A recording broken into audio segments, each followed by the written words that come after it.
En los últimos años hemos vivido en México un explosivo crecimiento de comisiones.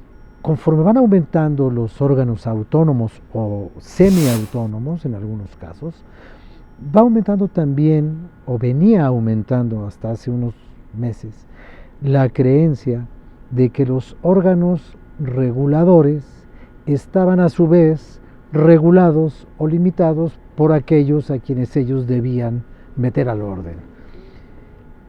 Hace unos cuantos días vimos una resolución inédita del Instituto de Telecomunicaciones en donde zarandearon a los grandotes en el área de las telecomunicaciones. Esta ley le da oportunidad de trabajar a fondo a otra comisión que sustituya a la que ya tenemos. En ese sentido, diputado Uribe, ¿qué se puede esperar? ¿Cómo se va a crear esta comisión? ¿Quién va a designar integrantes y todo lo demás? La práctica nos ha ido demostrando hasta dónde han ido avanzando las decisiones que se han tomado para los órganos reguladores. Hasta este momento, con las reglas que existían para que pudiera actuar el órgano regulador sobre competencia, pues simplemente estaba limitado. No podía actuar en muchas ocasiones a pesar de que ellos pudieran tener elementos suficientes para decir que había una competencia desleal, que había un monopolio, que alguien se quejaba pues de no haber recibido un servicio o un producto como ellos querían y simple y sencillamente se quedaban sin poder actuar con las reglas. Hoy con las nuevas normatividad que se pretende ejercer a través de la ley secundaria, pues lo que se quiere es eso, que tenga suficientes elementos y que pueda actuar independientemente de quién sea quien esté dando ese servicio o esté produciendo ese bien. Usted lo acaba de decir perfectamente bien. Hace unos días se ha dado una resolución de otro órgano regulador que es histórica y que bueno, nunca se pensó que se pudiera dar en este país. Hoy, con los elementos que se le brindaron a este órgano regulador, pudo en su momento tomar mejores decisiones y creo que es en beneficio de todos los ciudadanos de este país. Por eso yo considero que esta normatividad que se pretende aprobar en breve dará esa posibilidad para que quien se sienta vulnerado, quien crea que no es lo correcto que ha recibido por el servicio o el producto que quiere comprar, pues pueda actuar, pueda quejarse y sea una institución o un órgano regulador autónomo quienes determinen si tiene razón o no tiene razón y que al final sean quienes establezcan las condiciones y las reglas para que alguien pueda seguir trabajando o guiándose de esa manera o tenga que cambiar su modo de dar los servicios en este país. Esta ley de competencia económica yo siento que tiene algunos aspectos, si la comparáramos con un círculo, con una circunferencia, que rozan otras circunferencias de otras leyes que en el fondo pretenden quizás lo mismo, que es darle un mayor bienestar a los ciudadanos que tienen relaciones económicas con empresas o con áreas en las que se generan fuentes de riqueza. Creo que esta ley de competencia económica roza en algún momento con la ley de telecomunicaciones, quizás con la ley del consumidor, en fin, en términos generales, creo que hay muchas áreas de coincidencia y yo no sé cómo se tendrá que hacer el trabajo legislativo y se lo quiero preguntar a la diputada Purificación Carpinteiro, que acaba de incorporarse para fortuna de todos nosotros a este grupo. ¿Cómo se pueden hacer compatibles todos estos ordenamientos que en el fondo quizás busquen el bienestar social? Bueno, yo comenzaría por decir que la decisión que el Ejecutivo tomó al incorporar todo lo que es relacionado con la competencia económica en una sola ley y hacer que esa ley se aplique por distintos organismos dependiendo de los sectores, y aquí me estoy refiriendo todo lo que es competencia económica relacionada con radiodifusión o telecomunicaciones, que tendrá que ser aplicada por el Instituto Federal de Telecomunicaciones, y todos los demás sectores de la economía, incluyendo banca, el sector agrícola, agropecuario, el sector de la construcción, los distintos sectores que ya de alguna manera están regulados por otras leyes, pero que también serán en cuestiones de competencia económica y de posibles concentraciones o prácticas monopólicas, sean absolutas o relativas, serán dictaminadas por esta Comisión Federal de Competencia Económica. Yo quisiera decir al respecto que esta iniciativa me parece muy vanguardista para México, pero sin duda, digo, vamos 120 años atrás. Esta ley no habla del consumidor, no se trata de ver que a través precisamente de la competencia o la sana competencia el consumidor se va a ver beneficiado, no, eso es materia de la Procuraduría Federal del Consumidor. Esta ley habla precisamente de crear el espacio para que, no importa cuál sea el tamaño de una industria o una empresa, nunca sea lo suficientemente grande como para impedir la entrada de otros. Habla precisamente de reducir las barreras, eliminar las barreras para que exista competencia y sean las pequeñas, las micros, las medias y las grandes empresas las que puedan competir.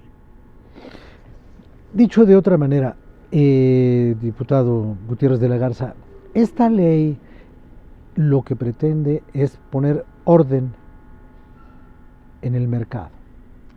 La Constitución prevé eficiencia en los mercados, Rafael, y siento yo, menos es una opinión personal, que no hay que correr el riesgo de pensar que con la emisión de esta ley hay una mejora en la economía del país. Vamos a partir de ahí. Como bien lo señalaste, es una ley que debe de tocar varios puntos. Inclusive toca el punto del consumidor. Hay un artículo, por cierto, Purificación, se me olvida cuál es el número de la iniciativa, en la que prevé como casos de excepción para efecto de considerar una práctica monopólica cuando hay un beneficio directo al consumidor. Es decir, de alguna manera sí incide sobre la parte del consumidor. Pero lo que tenemos que generar es una mayor economía en este país, que el que nos está viendo en este momento es lo que está pensando. Bueno, ¿cómo van a aterrizar esta ley de competencia económica para efectos de tener yo una mejora en mi estándar de vida? Claro que tenemos que luchar contra las prácticas monopólicas, indiscutiblemente, pero al mismo tiempo ver cómo vamos a eficientar la productividad. Por lo mismo le comentaba a Adolfo que yo no siento que hay un choque entre una ley y otra. Difiero con que esta ley sea una ley que genere un retroceso, en lo absoluto. Trata de regular un tema que indiscutiblemente, como bien lo señalaste, había anteriormente una comisión, lo único es que no era autónoma, no era independiente, era un apéndice de la Secretaría de Economía, es decir, un órgano desconcentrado de la propia Secretaría de Economía, y ahora se le dan instrumentos desde la propia Constitución. ¿Por qué? Porque prácticamente sus resoluciones son definitivas. Inclusive no hay posibilidad de impugnación durante el propio procedimiento, sino hasta que existe una resolución final. No es lo mismo un órgano desconcentrado, como en su momento fue apéndice de la Secretaría de Economía, a un órgano autónomo que ahora sus resoluciones prácticamente son definitivas, no inatacables, pero sí definitivas.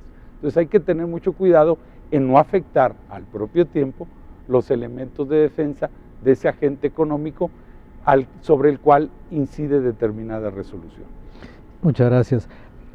Comentaba yo al principio de esta conversación que había una especie de pensamiento automático en el que siempre se nos había dicho, los que tuvieron la fortuna de ir a la escuela, se los dijeron en la escuela, de que a mayor competencia, mayor oferta, mayor calidad, a mayor calidad, menor precio, y a menor precio, mayor consumo, a mayor consumo, mejor mercado interno, y a mejor mercado interno, más prosperidad nacional, etcétera, etcétera, etcétera. Usted lo veo escéptico, diputado Oribe, lo veo muy escéptico. Sí, yo quisiera, con el afecto que le tengo a la diputada Purificación Carpintero, que pues que por lo menos antes de redactar leyes leyera un poquito Y hay un historiador que se llama Alfred Chandler, de Harvard, que escribió un libro que se llama Scale and Scope, The Dynamics of Industrial Capitalism, que le muestra no la primera revolución industrial, yo no lo mencioné la segunda revolución industrial, que le muestra exactamente al revés de lo que usted propone. Yo vuelvo a regresar a lo mismo, don Rafael. No es la competencia, y con perdón de mi amigo el diputado del Verde ecologista, yo viví 20 años en el campo mexicano, y ahí el problema no es la competencia en los mercados, ahí el problema es la ausencia de productividad. En Sinaloa el maíz tiene una productividad de entre 11 y 12 toneladas por hectárea, porque se siembran 1000 hectáreas, porque es una gran empresa. En cambio, en Chiapas, a donde yo viví, mis compañeros que tienen 1 hectárea, 1 hectárea y media, 2 hectáreas, producen una tonelada y media. ¿Por qué? Porque no tienen productividad. Y no tienen productividad porque no tienen la tecnología, porque no tienen el conocimiento, porque no tienen la organización y porque efectivamente no se han agrupado. Yo no sé si este ejemplo que voy a poner sea irrelevante, pero yo veo, por ejemplo, en la Ciudad de México, que una familia junta sus pequeños ahorros y pone una papelería. Y de pronto aparece un centro comercial que tiene un servicio donde le dan internet, fotocopiados, fotografías, revelados ya no, porque no se revelan las fotos, pero se imprimen de la digitalización, porque llegan las corporaciones de los supermarket, de cualquier tipo de super, y los arrollan. ¿Esta ley prevé eso? Bueno, lo que sí prevé es que si existe un obstáculo a la competencia, ese obstáculo o se elimine o se minorice de alguna forma, a modo tal que esos competidores chicos puedan llegar al nivel del grande. Y esto es algo muy claro que pasa en la micro, pequeña y mediana empresa. El 98% de las empresas del país son MIPYMES y pymes. ¿Cuál es el problema? De que no hay un crecimiento sobre ellas, y algunas de ellas cierran al año después de abrir, sobre todo después de obtener apoyos económicos importantes que les da el propio gobierno federal. Y ese es el punto, que no existe una competencia efectiva y correcta en el mercado.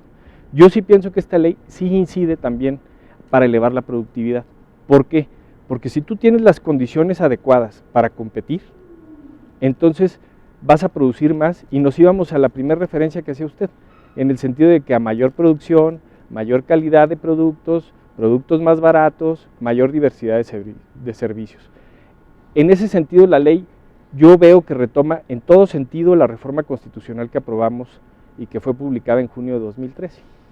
Lo que busca es ese fin, eliminar los obstáculos a la competencia que no necesariamente tienen que ver con la demás cadena de producción.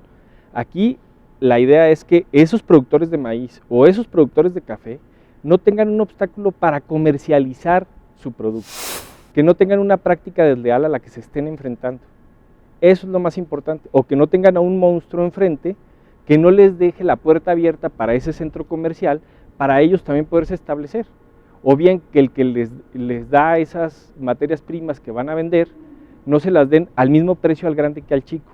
Claro, tenemos un efecto de que a mayor compra, mejor precio, eso es una libertad de precios, pero el punto más importante es que esos precios estén regulados de manera tal que no desplacen a otros.